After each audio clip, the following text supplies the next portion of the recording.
One of the interesting things about this Nintendo Direct is the announcement of Rune Factory, the new one. I didn't bother learning the name because I 100% will not be buying this game. I will not support it. I don't want anybody to support it. I did not want people buying or supporting Rune Factory 5, even though I was highly anticipating it because of some of the decisions they made with that game, right? One of the reasons I never talked about this is that I so desperately wanted these games to fail that I didn't want to give them any attention at all. Right? I decided to just ignore them and just let them fail. And you know what? I looked at the numbers. I looked at like online. I looked at like the sales charts. I looked at like Rune Factory 5. I looked at like how much people are looking forward to Guardian, like the new one. I was looking at it, and you know what? It looks like this series is slated to failure. At the very least, everyone agrees that these games are not as good as the old ones, 1 through 4. And I even like hardcore like shills are acknowledging that point at this stage, right? Like Rune Factory is not doing enough to stick itself out. To distinguish itself from its competitors in the farming sim space. Like, even though Rune Factory 4 is by far the greatest entry in the genre ever made, right? Like, one of my favorite games on 3DS and a huge, huge deal, like, Rune Factory has completely fallen off. It is one of the only franchises that I was ever a fan of on Nintendo consoles that seems to have gone through, like, the woke life cycle on on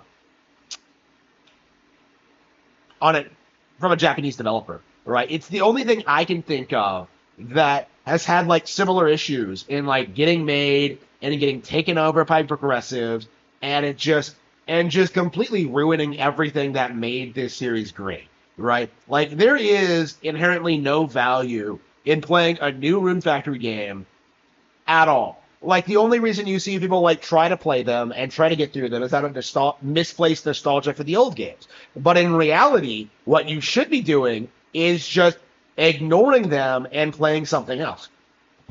But I feel as if uh, Rune Factory is really, really interesting because this is an RPG that's like fairly open ended. You're supposed to have your ability to like marry whoever you want and have a nice like comfy farm life. Like this series, more than any other, I think demonstrates really well how trying to normalize LGBT relationships is never ever going to work, right? Like again, this is like really obvious if you've ever like consumed gay media or been around LGBT people, but if you're around them enough, you start realizing that these people are just perverse, sick individuals who have no idea uh, why what they're doing is disgusting and insane, right? That's what it all comes down to, is that these people are unwilling to appreciate the fact that what they do is objectively wrong. And that reflects a lot into the work, fetishizing these kind of lifestyles, right? So when you play something like Rune Factory and you go through like a gay love story, right? You interact with other men and you have gay relationships. You start realizing that like, wait a minute, this isn't well thought out. This is heavily fetishized. This doesn't make any sense. It's unnatural. It's inorganic. It's fake, and it kind of exposes the inherent nature of homosexuality. Is that it is purely, especially for women, a cry for attention, right? A refusal to take adult responsibility for anything. Like it is an immature view on society, like believing that this kind of thing works or could ever work or is desirable. Like, again, at its core, LGBT culture does not work. It is a deviation. It is an aberration. It is abhorrent, right? And weirdly enough, series like Rune Factory that have gone to great lengths to try and normalize it to try and like present it as normal, to try and create this setting where like everybody is bisexual, bro, everything is gender neutral, it just makes everything come off as condescending and fake. Because there are differences between men and women. You know, men and women do belong together, right? We do start families and we live happy lives together, right? No LGBT person in history has ever been able to accomplish that, right? That is the reality of the situation. And Rune Factory keeps going to great lengths trying to do this thing where they try to pass this off as normal, where they try normalizing it, where they try like bragging about this as a selling point, where they try to create the illusion that this is real and that this is desirable, when anybody can see through it.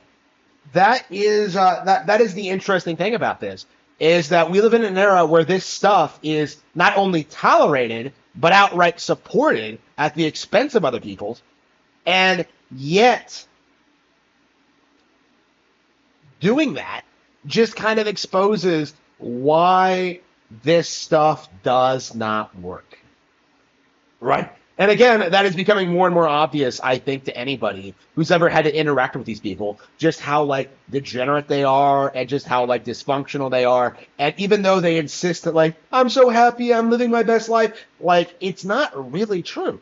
Like all of their problems, everything that goes wrong in their lives, they try and blame on other people, right? You know, they hate you a lot more than you hate them.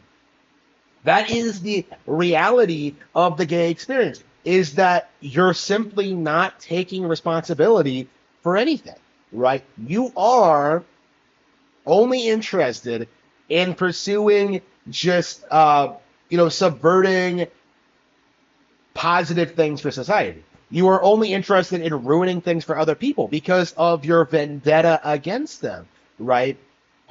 The fact is, having gay relationships in games, having gay characters in games does absolutely 100% dilute the entire experience and ruins it for normal people, right? Again, there are lots of examples of this, right? I point to like Little Goody Two Shoes is a really good example, but like when you look at like Rune Factory specifically, like this is a game that has become completely unplayable because of the homosexual elements. This is a series that needs to go back to its roots, become based and red pilled, and return to traditional values. Because what they're doing now is not and never will work.